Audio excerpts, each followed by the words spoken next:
तुझ्या साथीने. भाग 20. आरुष ऑफिसला गेल्यावर इधाने सुटकेचा श्वास सोडला. नाहीतर त्याच्या सकाळच्या वागण्याने आणि त्याची तीक्ष्ण नजर तिच्यावर स्थिरावल्याने ती खूपच गोंधळून गेली होती. सकाळी पहिल्यांदाच तिला आरुषचे ओठ इतके जवळून जाणवले होते आणि तिने स्वतःमध्ये आणि आरुषमध्ये निर्माण केलेलं अंतर लवकरच संपणार आहे याची तिला जाणीव झाली होती. कारण आरुषच्या अभिव्यक्तीमुळे तिच्या हृदयाला जी वेदना होती ती नाहीशी झाली होती. इधाला आज खूप हलकं वाटत होतं. आरुष तिच्यावर प्रेम करतो ही भावना तिच्या मनाला गुदगुल्या करत होती. तीही आरुषच्या प्रेमात पडली होती. हो, वेळ आणि परिस्थितीमुळे तिने हे प्रेम आपल्या हृदयात दाबून ठेवलं होतं. पण आता तिचं मन पुन्हा आरुषच्या प्रेमाने भरलं होतं. इधाने तिचे कपडे आरुषच्या कपाटात व्यवस्थित ठेवले होते आणि तिने पटकन तिचा उरलेला सामान सेट केला. ती आश्चर्यकारकपणे निश्चिंत होती. ती खाली आली तेव्हा मिस्टर हरीश टीव्ही बघण्यात मग्न होते. ती पण त्यांच्या जवळ येऊन बसली. मिस्टर हरीश हसले आणि तिच्याशी हलकच बोलू लागले. आरुषसाठी ही नाजूक मुलगी त्यांना पहिल्यापासूनच आवडायची आणि आता ती त्यांच्या घरात सून म्हणून बसली होती म्हणून त्यांना खूप आनंद झाला होता. दुसरीकडे आरुषही खुश होता. त्याचं प्रेम तर त्याच्याजवळ होतं, त्याला आणखी काय हवं होतं? त्याला इधाचं प्रेम हवं होतं. पण त्याला खात्री होती की लवकरच त्याला तिचं प्रेम परत मिळेल. त्यामुळेच त्याने इधाची अट खुल्या मनाने मान्य केली कारण आता दुसरीकडे जाण्याचा प्रश्नच नव्हता. त्याने आज अलिनाला दुसऱ्या ब्रांचमध्ये ट्रान्सफर केलं होतं. चुकूनही आपलं प्रतिबिंब दुसऱ्या मुलीच्या डोळ्यात दिसावं असं त्याला वाटत नव्हतं. आपलं प्रतिबिंब इधाच्या डोळ्यात पाहण्याची त्याची दुर्बल इच्छा होती. चष्म्यामागे लपलेले तिचे तपकिरी डोळे आरुषच्या डोळ्यात स्थिरावू लागले होते. आता त्याच्या डोळ्यात इतर कोणाचं प्रतिबिंब कसं असेल? संध्याकाळी तो लवकर घरी आला होता. पहिलं म्हणजे वीकेंड असल्याने फारसं काम नव्हतं आणि दुसरं म्हणजे त्याला इधालाही चिडवायचं होतं म्हणूनच तो लवकर घरी आला. घरी आल्यावर त्याला घर रिकामं दिसलं. सगळे कुठे आहेत? आरुषने आजूबाजूला बघून सर्वंटला विचारलं. सर बाहेर गेले आहेत आणि मॅडम त्यांच्या खोलीत आहेत. दरवाजा बंद करताना सर्वंट म्हणाला. तर आरुषने होकार दिला. आरुष खोलीत आला तेव्हा पूर्ण अंधार होता. आरुषने हात पुढे करून लाईट लावली तेव्हा त्याला इधा बेडवर ब्लँकेटमध्ये गुंडाळलेली दिसली. वा, मी हिच्यासाठी लवकर आलो आणि या मॅडम झोपल्या आहेत. आरुषने चेहरा केला आणि बडबडला. तो जाऊन तिला त्रास देईल असं त्याला वाटलं तर ती इथे झोपली होती. तुटलेल्या मनाने आरुषने नाईट बल्ब लावला आणि मेन स्विच बंद केला आणि टायची गाठ सैल करून पुढे सरकला. त्याने टाय काढला, एका बाजूला ठेवला आणि शूजमधून पाय मोकळे केले आणि मग डोक्यावर ब्लँकेट ओढून झोपलेल्या तिच्याकडे एक नजर टाकली. आरुषला तिला उचलून बसवावं असं वाटलं. पण त्याची कल्पना अंमलात आणण्यासाठी तो लगेच उठला आणि तिच्या जवळ आला. त्याने पुढे सरकत तिच्या चेहऱ्यावरून ब्लँकेट एका झटक्याने काढून टाकलं. ती थोडीशी आक्रोश करत परत झोपी गेली. आरुषने मुसक्या नजरेने तिच्याकडे पाहिलं. तिला किती झोप लागली असेल याची त्याला कल्पना होती. आरुषने एक दीर्घ श्वास घेतला आणि मग मनातून काहीसं दुःख घेऊन तो स्वतः तिच्या शेजारी झोपला. त्याने तिला मागून आपल्या मिठीत घेतलं आणि तिच्या गालावर किस केलं पण ती गाफील राहून झोपली होती. आरुषने हसत हसत पुन्हा तिच्या गालावर किस केलं, तिला जवळ घेतलं आणि डोळे मिटले. काही वेळाने तोही तिच्यासोबत झोपेच्या दरीत पडला होता. दोघेही किती वेळ असेच झोपून राहिले कुणास ठाऊक. दारावर ठोठावल्यावर ते दोघं जागी झाले. दोघी खूप अस्वस्थ झाले होते. आरुषला जाग येण्यापूर्वीच दार पुन्हा वाजलं. आरुषने इधाला त्याच्या छातीवर डोकं ठेवून झोपलेलं पाहिलं तर ती पुन्हा पुन्हा आवाजाने हालचाल करत होती. कोण आहे? आरुषने आडवं पडताना विचारलं कारण इधा त्याच्या हाताला गुंडाळून झोपली होती. सर साहेब तुम्हाला आणि मॅडमला जेवायला खाली बोलावत आहेत. सर्वंटने बाहेरून मोठ्या आवाजात उत्तर दिलं. त्यांना सांग थोड्या वेळात येतो. आरुषने हे सांगताच त्याचा आवाज इतका जवळून ऐकून इधाला जाग आली. सर्वंट ठीक आहे म्हणाला आणि निघून गेला. इधाच्या लक्षात येताच ती लगेच आरुषपासून दूर गेली. ती अचानक उठल्यावर आरुषने तिच्याकडे पाहिलं. तू इथे? म्हणजे तू कधी आलास आणि तू असा का इथे लेटला आहे? कानामागून केस उडत असताना इधा विचारू लागली. तिच्या चेहऱ्यावर संकोच दिसत होता. आरुषने तिच्याकडे स्वारस्याने पाहिलं. साध्या निळसर गुलाबी रंगाचा सूट, दुपट्टा, विस्कटलेले केस आणि गुलाबी रंगाचे डोळे. ती आरुषसाठी एक जिवंत परीक्षा बनली होती. मी इथे तेव्हा आलो जेव्हा तू शांत झोपली होतीस, आणि मी असा इथे लेटलो होतो कारण तू. तिच्या प्रश्नाला पॉइंट टू पॉइंट उत्तर देताना तो शेवटी हळूच थांबला आणि इधाने लगेचच तिचे प्रश्नार्थक डोळे त्याच्याकडे वळवले. तो तिच्याकडे पाहत होता. तिची नजर समोर आल्यावर आरुषने तिचं मनगट पकडून तिला स्वतःकडे ओढलं. आहा! इधाच्या ओठातून हलकीशी किंकाळी बाहेर पडली, आणि ती शांत होईपर्यंत आरुषने तिच्या कंबरेवरची पकघट केली होती. इधाने थांबून त्याच्याकडे पाहिलं. तो तिच्याकडे अनेक भावनेने पाहत होता. इधाच्या हृदयाची धडधड खूपच खराब झाली होती आणि आरुषलाही तिची तीव्रता स्पष्टपणे जाणवली होती. तो खोलवर हादरला होता. कारण तू झोपताना खूप अट्रॅक्टिव्ह दिसत होतीस. चेहऱ्यावर पडलेले केस एका हाताने मागे सरकवत आरुषने हे खोडकरपणे सांगितलं तेव्हा इधा लगेच त्याच्या नजरेतून बाहेर पडली आणि त्याच्यापासून दूर जाऊ लागली. पण त्याने ते होऊ दिलं नाही आणि तिच्या कंबरेवरची पकघट केली. इधाने घाबरलेल्या नजरेने त्याच्याकडे पाहिलं. सकाळी काहीतरी अपूर्ण राहिलं होतं.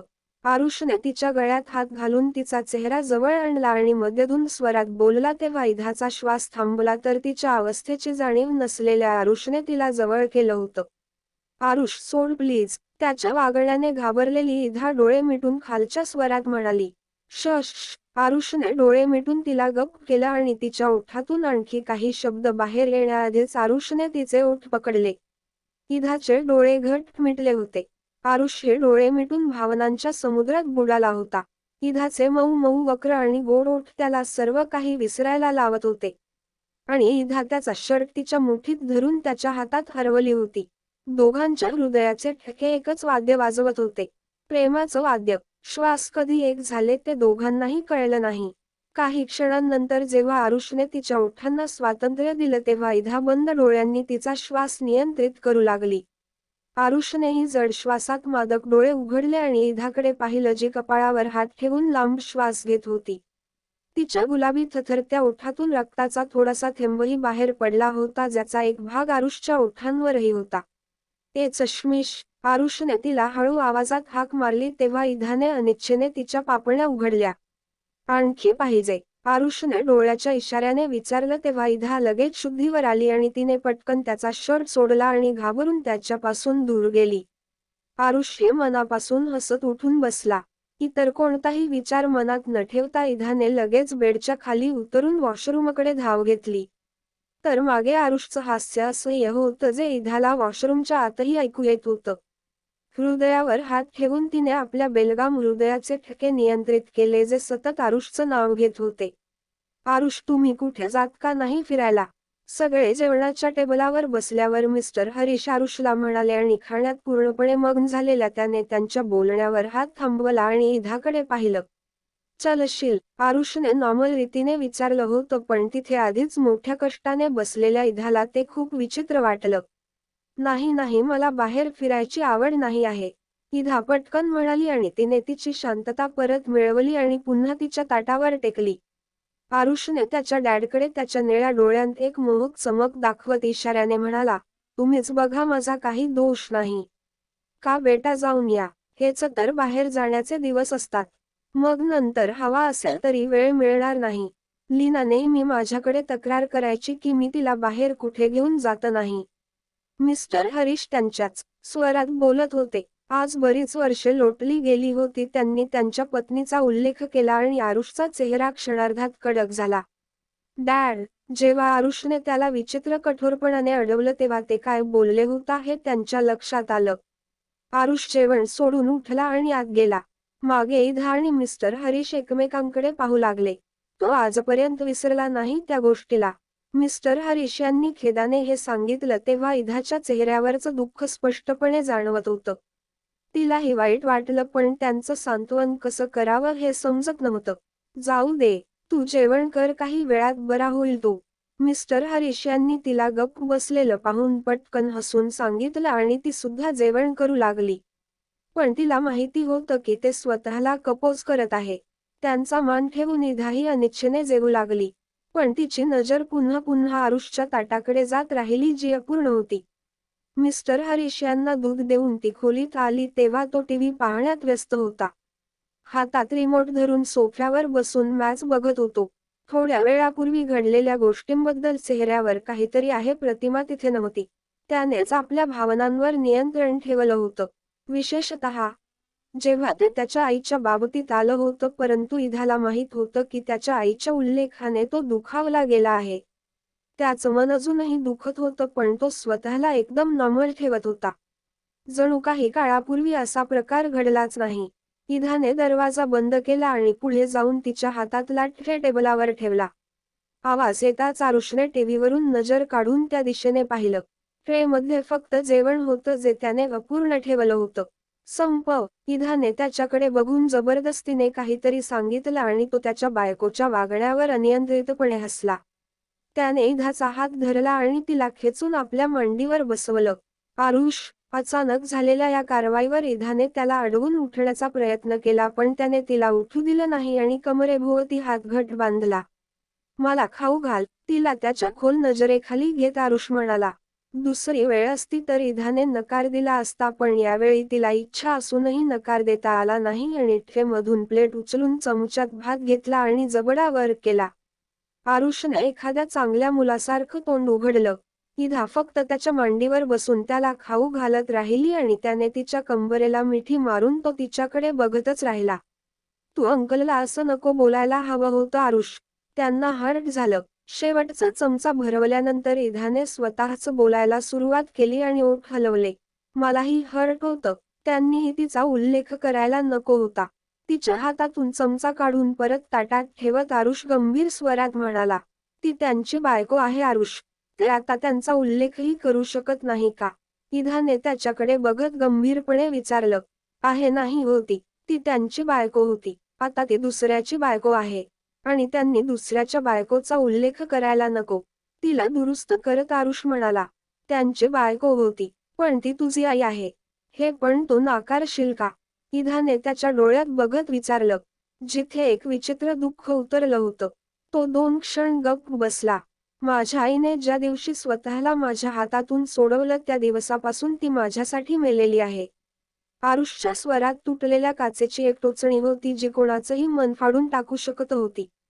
इधाचंही हृदय फाटलं होतं. इधाला मनात अपराधी वाटत होतं. तिने आरुषच्या निळ्या डोळ्यांकडे लक्षपूर्वक पाहिलं, ज्यात बारीक लाल शिरा दिसू लागल्या होत्या. इधाचे डोळे भरून आले. तिने पटकन आरुषला मिठी मारली. आरुषनेही डोळे मिटले आणि तिला मिठीत घेतलं.